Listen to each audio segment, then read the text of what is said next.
Could you teach us entries to the clinch, I guess? Yes, well, with the entries, it's like, when you want to teach them basics, teach them what not to do.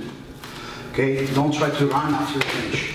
Yeah. Don't do, like you say, don't be like a zombie, like, you know, because people will step back, they'll punch you in the face. So, one hand at a time. Like, look, the clinch, you need to set it up. Okay?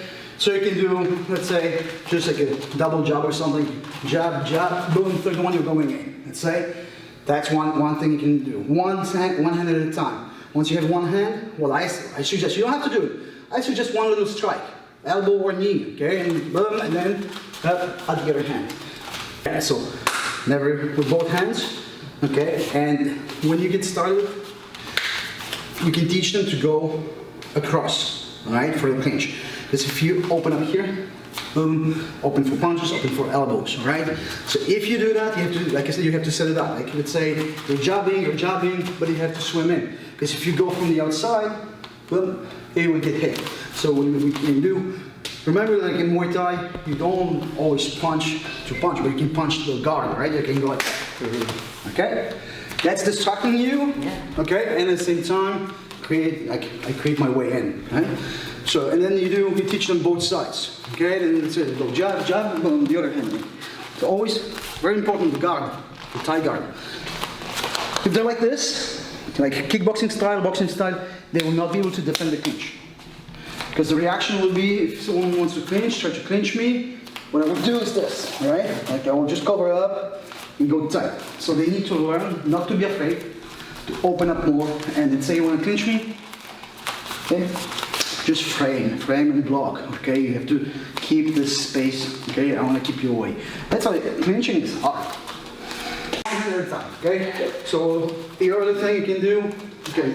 I'll just do. So let's say we'll go, let's jab. So one thing here, boom. Then let's just see what I'm doing. I'm going with the elbow, but at the same time I cover up here because you can elbow in the face. You can also grab. So here, right? That's one thing. And again, I go here for the top of the head, like the middle, right? Not for the neck, right? Because then you will resist. It's gonna be. I will just fire my arm for nothing, you know. So here, cobra again. Okay? I'm thinking cobra, And with the other hand, same thing. So you go here. You want to open up the guard. So two things. Either I want you to close your guard, or I want to open it. If I want to go for clinch, right? Depends if I want to go outside or inside. So if I go here, up, boom, again, here. See what I'm doing? I'm framing because if you want to do something here, okay. Clinch is like wrestling, you know. It's like you're wrestling on your feet. So like you don't want to just be here. You always want to control. So arm here, again, cobra. Yeah.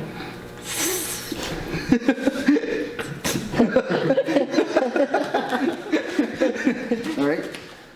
Use your elbow. Use your forearm. Use your hand. Okay. Don't grab don't do underhooks like in MMA or some shit like that. You know. It's illegal, right? Double underhooks. Yeah. You can. It depends. Okay, it depends if it's amateur or pro. Yeah. Depends on what federation. Yeah. What you cannot do is backbreakers like this. So you know, here are the kidneys and body lock. Yeah. Yeah, breaking. This now. But you're allowed to do this. All right. You're allowed to do this under the armpits. You're allowed to do one arm, the other arm here. Yeah. Okay. But not. The body especially lock. for like lifting and then breaking. But here, you're not allowed. Yeah. Okay.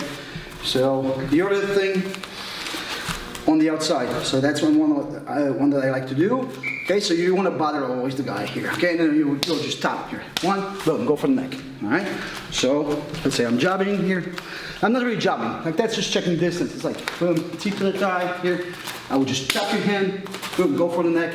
But then you have to knee if you want to go for the before clinch. Right? I remember this. Yeah, we've done this. I haven't done this in the video. On the other side, same thing. Let's say I'm jabbing, okay? Boom. That's another clinch entrance.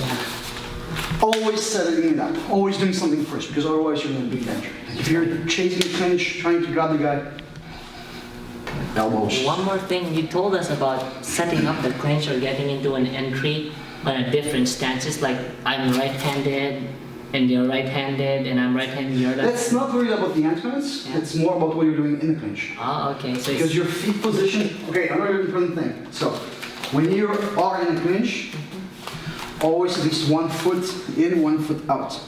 Never both of your feet inside of your opponent's feet. Okay, so because here he's got much more balance and much more control. So you always want to be free to move one way or the other way, or push and sweep or something like that.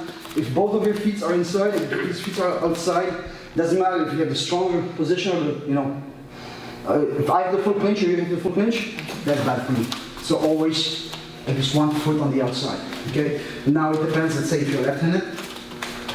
See, if I'm here I can do different techniques than if I'm here. Okay. Because here I'm going to aim for inside knees, inside sweeps. Here I'm going to go for outside knees and sweeps. Right.